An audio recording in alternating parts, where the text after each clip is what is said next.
Hello YouTube, Mewtwo back with another response video, and this is going to be an answer to another one of Ed's questions, albeit via TheSegaStoner, and that is, what is your top 3 favourite video game villains? And I assume that means because they're bad to the bone.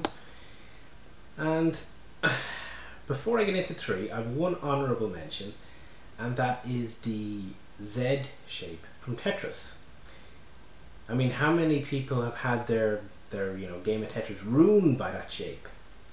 And it would have made the list if it weren't for the fact that it's inanimate and therefore doesn't intentionally do those things to you, or at least I assume that's the case. If not, then it should be on the list.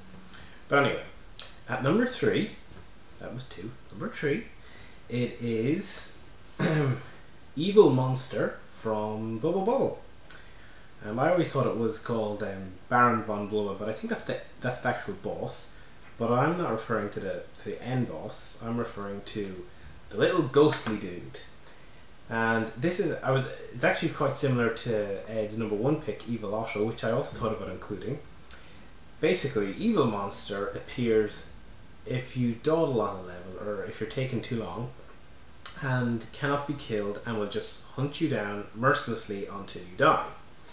Although he doesn't have as good a name as this guy here, who's called Super Drunkard. Yep, that's what you call your villain in a game that's pretty much aimed at children. What am I doing? Oh, I'm killing Super Drunkard. So anyway, number 3, Evil Monster. Number 2, someone a bit more famous, and it is Dr. Robotnik. Not to be confused with Dr. Eggman or Eggman. Totally different. Dr. Robotnik, I mean, how can you describe someone more sinister than a guy who wants to capture little creatures that not doing anyone any harm, or so it would seem, and for no good reason just entrap them into robots. He has robots that don't have creatures inside them, so it doesn't seem that he's using them as a power source. It's just for the sheer hell of it. And what's the end goal of enslaving all these robots or animals? No apparent reason. It's just because he's a dick. But anyway, that's my number 2 pick, Dr. Robotnik.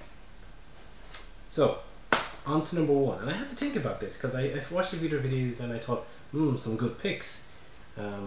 I seen Electric Adventures had the short guy from Resident Evil 4, who's a pretty good baddie, and I thought about putting a Resident Evil guy on the list too, because you would think, well, they're naturally evil, but no, I thought of someone who, in my opinion, is much more evil than that, and it is Mario. Now you might be thinking, but isn't he like Nintendo's ultimate hero? But not really. In Donkey Kong, we see Mario going off to save his girlfriend Pauline from the supposedly evil Donkey Kong, or Cranky Kong. But why is he doing that? Well, it's because he enslaved Donkey Kong and kept him a prisoner. So eventually he broke out after being tired, of Mario's cruelty, no doubt, and decided, sod that, I'm taking her to punish him. And rightly so. He deserved it for being a dick. And as if that wasn't bad enough, after, getting his girlfriend back, instead of just calling it quits and saying we're even now, nope, he goes and kidnaps him again and separates him from his soul in Donkey Kong Jr. And distinctly, he is the bad guy in that game. I mean, Donkey Kong Jr., you play as Jr. and you're out to rescue Donkey Kong from the evil Mario. And you might say, well, he's reformed. And has he really? I don't think so.